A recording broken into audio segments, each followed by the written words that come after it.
Bueno, nos da muchísimo gusto, como cada jueves, poder conversar con el maestro Gonzalo Javier Suárez Prado, director general de Nuevos Paradigmas, para seguir con este balance de los 3 años de gobierno del presidente Andrés Manuel López Obrador desde el aspecto legislativo. Gonzalo, como siempre, un gusto saludarte. ¿Cómo estás? Muy bien, Manuel, Marcela, Arturo, mucho gusto en saludarlos, a nuestros amigos que nos sintonizan en la radio en la región de La Laguna. Buenos días, y a quienes nos siguen a través de redes sociales y de internet en todo el mundo. Hoy vaya una mención para nuestros amigos de Aguascalientes. Vamos por el orden alfabético, una segunda vuelta de saludos por ese lado. Y hoy quisiera empezar mencionando la efeméride familiar, que es algo que realmente en esta ocasión me llena de mucho orgullo y de emoción, que mi padre cumplió el día martes sus 100 semestres como catedrático del Instituto Tecnológico Autónomo de México consecutivos. Wow. No dejó de dar clases ni un mes, no sea de un periodo de accidente que tuvo por ahí. Wow. En el momento son 50 años de dar clases de 7 de la mañana, la mayor parte de ellos, y por las tardes estos últimos años. Y bueno, pues es un gran logro, esos 50 de los 75 años de historia del ITAM, en 50 estado presente. Wow. Bueno, pues nos unimos a la celebración a tu señor padre, Claro que Gonzalo. sí. Muchas felicidades. Sí, cómo no. Es un gran orgullo y bueno, un gran logro para él y un orgullo para los futuros. Por supuesto que sí, lo vamos compartimos. con el tema de hoy. Muchas gracias, Manuel, Arturo y Marcelo. Sí, ayer vimos un Zócalo lleno, casi 200,000 personas según algunos reportes. Muchos de ellos a los que se les facilitó el transporte, por decirlo con suavidad, ¿verdad? Otros que llegaron por pie propio, algunos seguidores de López Obrador desde que era candidato a jefe de gobierno en el 2000, otros que fueron invitados a asistir para mantener algunos de sus beneficios en programas sociales. Hay de todo, como en Botica, dice el bonito refrán. Y escuchamos un discurso fuerte, intenso, dirigido hacia sus bases, ¿no? Básicamente, como mencionaban en sus análisis previos, que de repente nos suena más a un discurso de campaña que a una evaluación de gobierno, ¿no? O sea, ¿qué vamos a hacer en lo que viene y por qué no hemos podido lograr lo que habíamos prometido? Sin embargo, hay que reconocer, y creo que eso es importante hacer el ejercicio, como todo individuo y como todo gobierno, tienen aspectos positivos y aspectos negativos.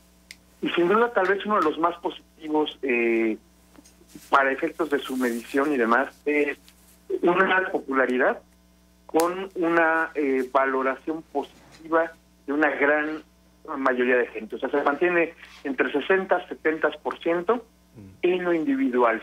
Es decir, la mayor parte de las personas creen que es buena gente. Y se da a querer. La verdad es que sea un presidente que viaje en transporte público, que recorra todo el país, que hable con la gente más sencilla de manera directa, le da una bonomía, ¿no? Esta sensación de que es alguien cercano a la gente. Se ha mantenido a lo largo de estos 3 años, lo cual suele no ser fácil, y habrá que ver si logra mantenerlo en los siguientes. En cuanto a logros de su gobierno, es curioso, él en lo personal tiene una popularidad muy alta, pero pues los resultados positivos no exceden el 50% en ponderación, ¿no? Es decir, sus políticas salen reprobadas por la misma gente que a él en lo individual lo aplaude. ¿Sí? Y esto es normal, ocurre en todos los presidentes, pero destaca que algunas acciones como las reformas estructurales de Peña Nieto tienen aprobaciones del 60-70%, y aquí las más altas, como los programas sociales, andan en torno al 50%.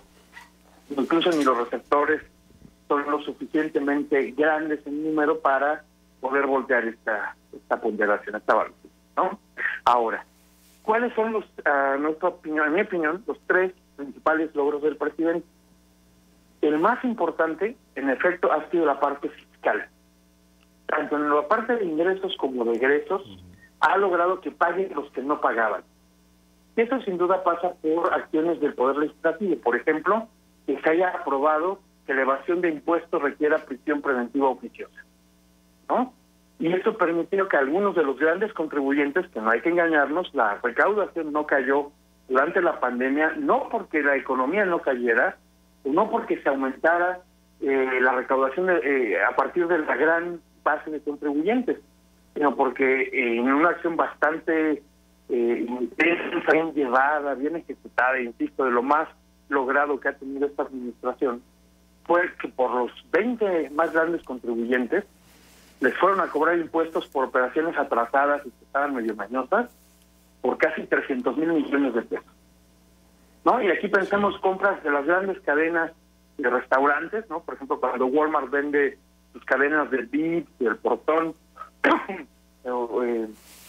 toda su rama de restaurantes a Grupo Alsea, pues hubo por ahí una importante evasión fiscal, ¿no? Elusión, más bien, porque usaron las herramientas de la ley para no pagar en su momento. Aquí podemos decir, oigan, esta fue una simulación de operación que tiene que pagar impuestos. Y pum, a ellos, a Ring se le hizo un cobro fuerte, a FEMSA se le hizo un cobro fuerte, ¿no? Este tipo de operaciones que consideró Hacienda simuladas y que tenían las herramientas legales para poder cobrar. Eso ayudó bastante a que la recaudación no se cayera durante la pandemia y es sin duda un logro muy importante. Como saben, muchas veces nos gusta ver lo histórico y recordemos que en realidad la guerra de reforma con Benito Juárez arranca uno de sus puntos más graves, fue la desamortización de bienes de la Iglesia. ¿Por qué? Porque una de las principales fuentes de ingresos del gobierno en estos años era el cobro de impuestos a las herencias. Pero cuando tú dejabas una casa, un terreno, a la iglesia que nunca se muere, pues no pagaba impuestos a la herencia porque nunca heredaba. Cambiaban los curas, cambiaban los abades, se lo quedaba otro grupo de monjas, pero no cambiaba de dueños y por lo tanto no se pagaba ese impuesto. Entonces, la memoria dice, a ver, la iglesia se queda en los templos y todo lo demás tiene que venderlo o entregarlo, era para cobrar esos impuestos a la herencia, y es donde empieza la parte más intensa de la guerra de reforma, ¿no? Cuando se oponen a esta medida, a la desamortización de bienes eclesiásticos. Entonces arranca con una reforma fiscal mal ejecutada o que generó muchas resistencias en el día a día, ¿no? Entonces, haber logrado esta reforma fiscal de cobro coercitivo, particularmente a los grandes, ha sido uno de los mayores éxitos del presidente que pasó por el legislativo. El segundo, muy importante, también que pasa por acá, ha sido por el lado del gasto. Es el primer presidente que ha logrado que sus 3 iniciativas de proyectos de ingresos no se les mueva ni una coma, ni diputados ni senadores. Tal cual como lo mandó Hacienda, es como salió. Cambios menores y básicamente por errores que Hacienda detecta y que deja pasar en los cuerpos legislativos. Esto le ha dado una solidez que es cierto, en ese sentido técnico-económico tenemos uno de los gobiernos más neoliberales que ha tenido este país, ha cuidado las finanzas públicas, ha cuidado el endeudamiento, diremos y con razón que la desaparición de fideicomisos o esta otra gran logro legislativo que es que el presidente pueda mover de una partida a otra para octubre no es ejercido el dinero, que entre como una gran bolsa y de ahí se reparta, cosa que hizo cuando fue jefe de gobierno de la ciudad, pero que le ha permitido poder fondear los grandes proyectos de infraestructura que tiene él, pero también operar otro tipo de cosas, todas estas restricciones legales a que los fondos entran etiquetados y se dieron para escobas, debes comprar escobas aunque lo que te falten sean cepillos, y eso le ha permitido esta flexibilidad en el manejo del presupuesto que tampoco ha sido abusada en ese sentido, ¿sí?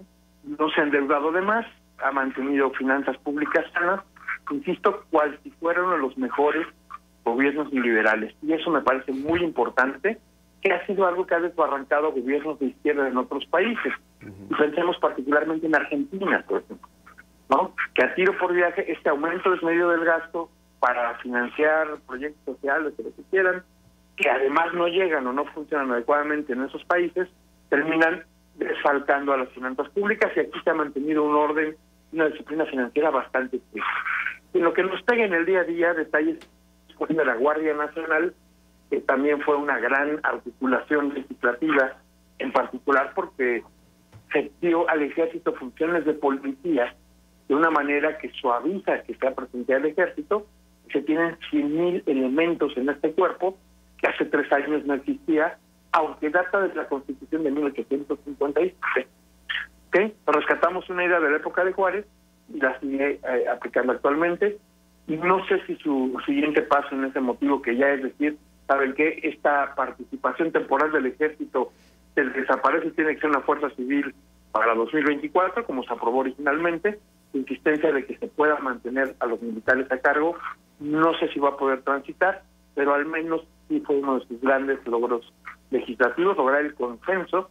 Además hay que recordar que fue una iniciativa que salió prácticamente unánime, con poca resistencia, particularmente de diputados independientes.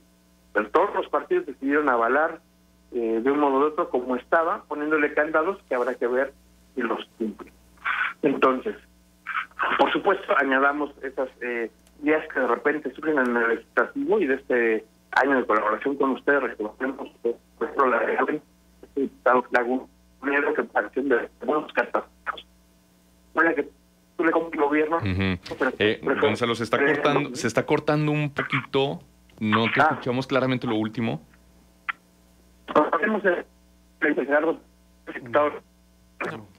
Todavía estamos escuchándote cortado.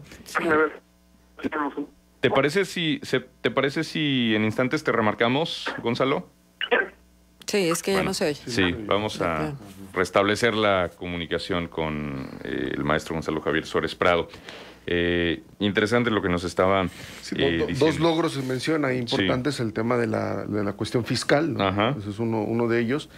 Y el otro de mantener ahí el tema del gasto, ¿no? Algo que es importante en cuanto a las transferencias de recursos que se han venido haciendo a la población más necesitada, bueno, y que a pesar de eso no ha generado un desequilibrio fuerte en el gasto, ¿no? Sí, exacto. Y lo de la Guardia Nacional, que también se consolidó por un trabajo legislativo importante, y justamente el aspecto fiscal, el hecho de establecer prisión preventiva oficiosa, elevación de impuestos, también fue un factor clave para esos niveles de recaudación.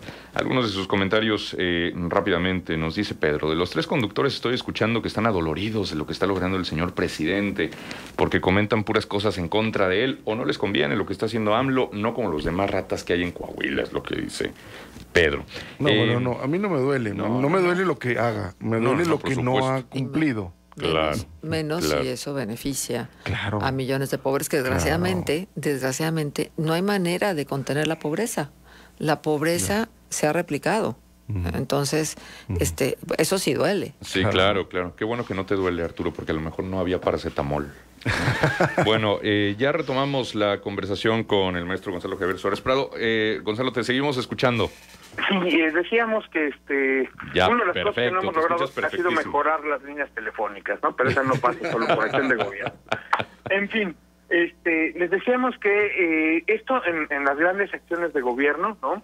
En la parte que pasan por el Poder Legislativo, además de, por supuesto, esas pequeñas ideas importantes que, como las que hemos recordado este año, al diputado lagunero Gerardo Puentes, que propuso que se emitieran bonos catastróficos, es decir, que tú le puedas prestar dinero al gobierno a condición de que lo destine a atención de la pandemia, por ejemplo, o a reconstrucción de desastres naturales, y que en su caso, si tienes estos bonos, puedas recibir atención prioritaria.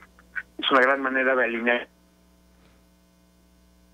O aquella iniciativa que permite que ya los menores de edad puedan abrir cuentas de banco, ¿no? Que eso es importante, por ejemplo, para todos nuestros amigos radioescuchas que tienen hijos o que ellos mismos tienen menos de 18 años y trabajan, por ejemplo, en las maquiladoras, que no se les podía pagar, pero que también permite que los beneficiarios de programas sociales ya lo reciban a través de las tarjetas del banco, ¿no?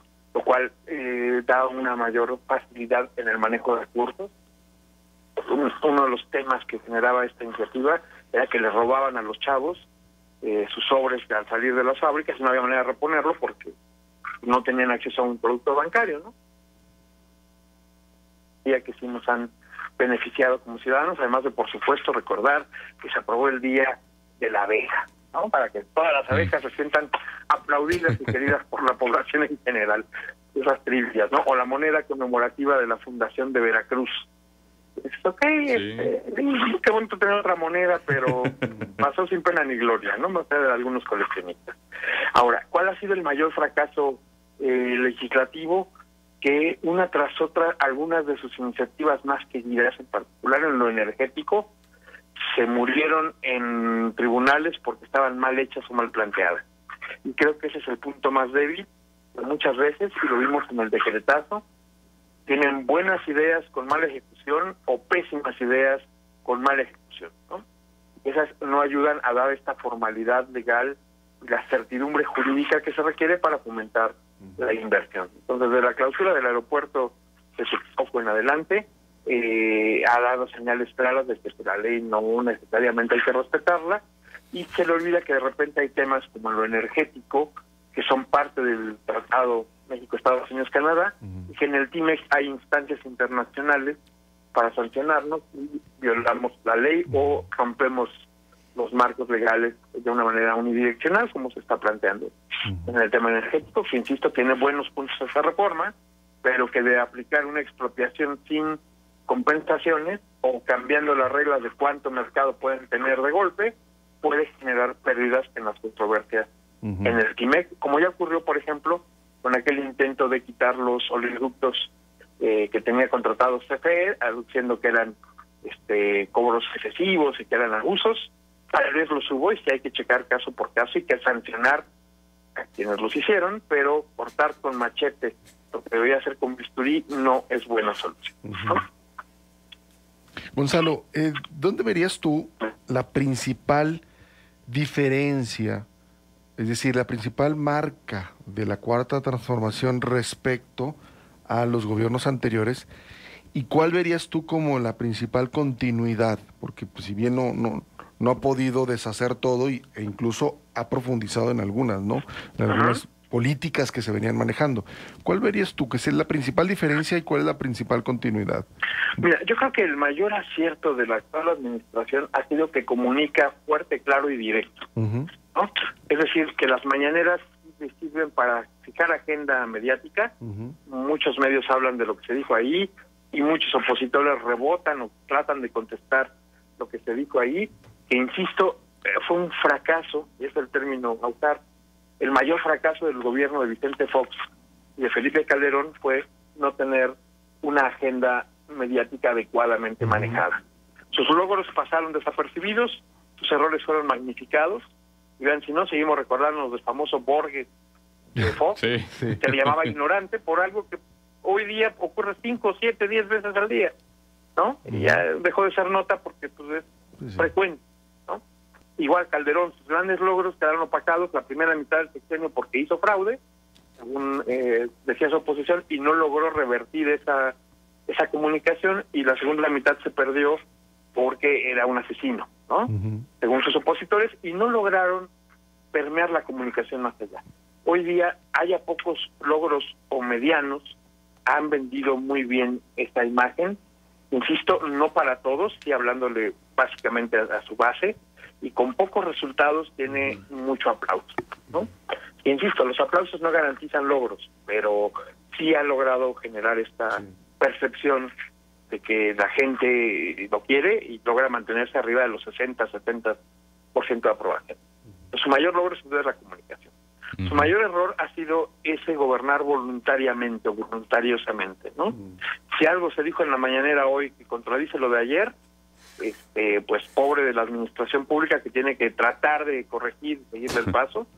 Veamos que un día nos decían que no a las vacunas, luego nos decían que los niños eran golpistas, los niños con cáncer. La semana siguiente se reconoce que no hay vacunas, luego amenazan con correr a quien no consiguió los medicamentos, y 3 días después lo reconocen como de los mejores científicos del mundo, ¿no? Sí, caray, entonces este ánimo presidencial en ese tema tan sensible que hemos seguido todos, ocurren muchas otras cosas. Gonzalo, ¿algo que quieras destacar en el minutito que ya nos queda?